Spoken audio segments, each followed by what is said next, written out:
The psychology of people who notice what everyone else misses.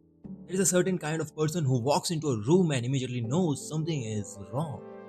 Nobody has said anything, everyone is smiling, the conversation is completely normal. तुम notice कर लेते हो. Someone smiles is forced. Someone noise change silently. Someone is avoiding eye contact. Someone is pretending to be happy. The strange part, you don't even know how you noticed it. You just know most people call this intuition.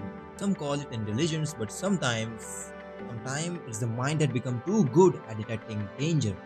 Most people consciously process words. I'm fine, I'm happy for you, nothing happened. But your brain also watches everything underneath those words.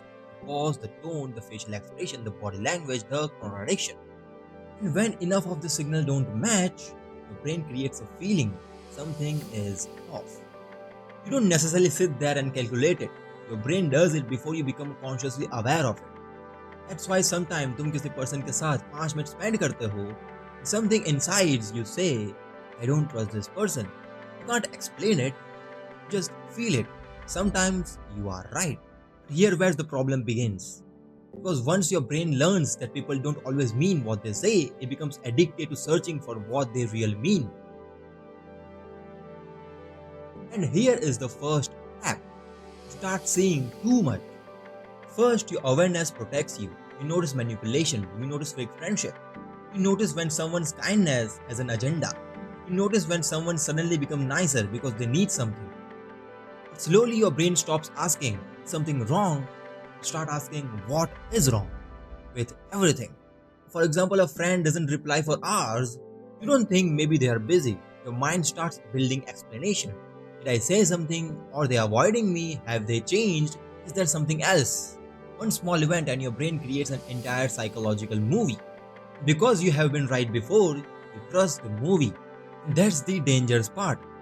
Your intelligence becomes evidence for your anxiety. You tell yourself, I'm not overthinking, I am observant.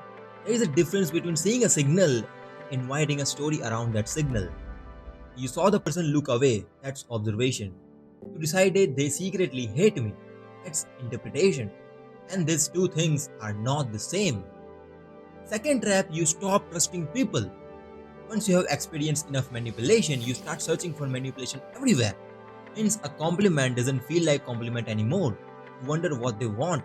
Someone gives you gift, you wonder what they expect in return. Someone's make distance from you, you assume they are losing interest.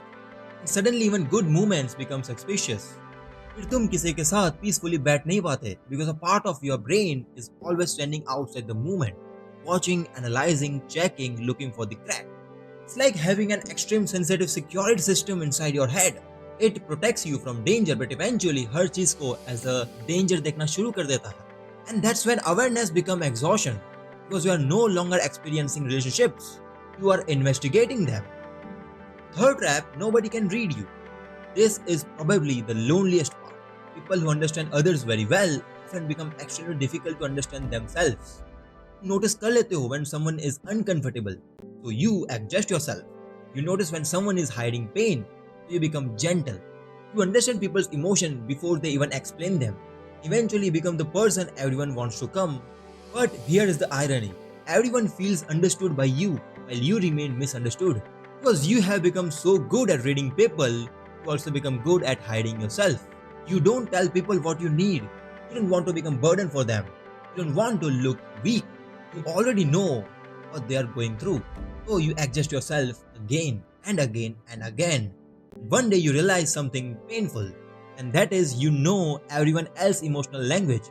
Nobody knows yours. And this is where people with high awareness make another mistake. They start believing if I can understand people, I should be able to predict them. But my man, humans are not equation. You can understand someone's pattern and still be wrong about their next move. You can recognize insecurity but still misunderstood someone's silence. You can notice a strange expression and still interrupt its meaning. Because observation gives you information, it does not give you certainty.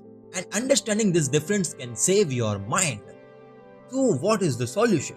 Firstly, you don't need to become less perceptive. You need to become less reactive to what you perceive. And that's completely different skill. Imagine your mind is a security camera.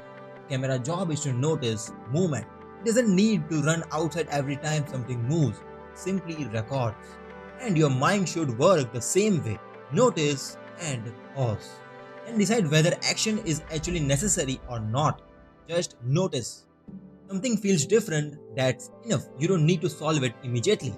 Now, how do I do that? Possible 1. Separate observation from interpretation. Instead of saying they are ignoring me, say they haven't replied yet. Instead of thinking she is angry with me, say the tone sounded different today. Instead of thinking he's manipulating me, say something about this interaction feels uncomfortable. See the difference.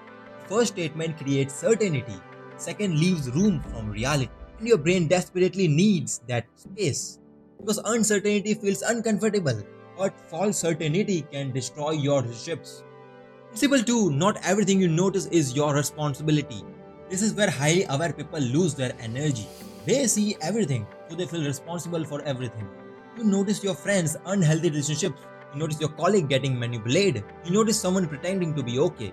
And immediately your brain says, I need to do something. I have to solve it. But the answer is big no.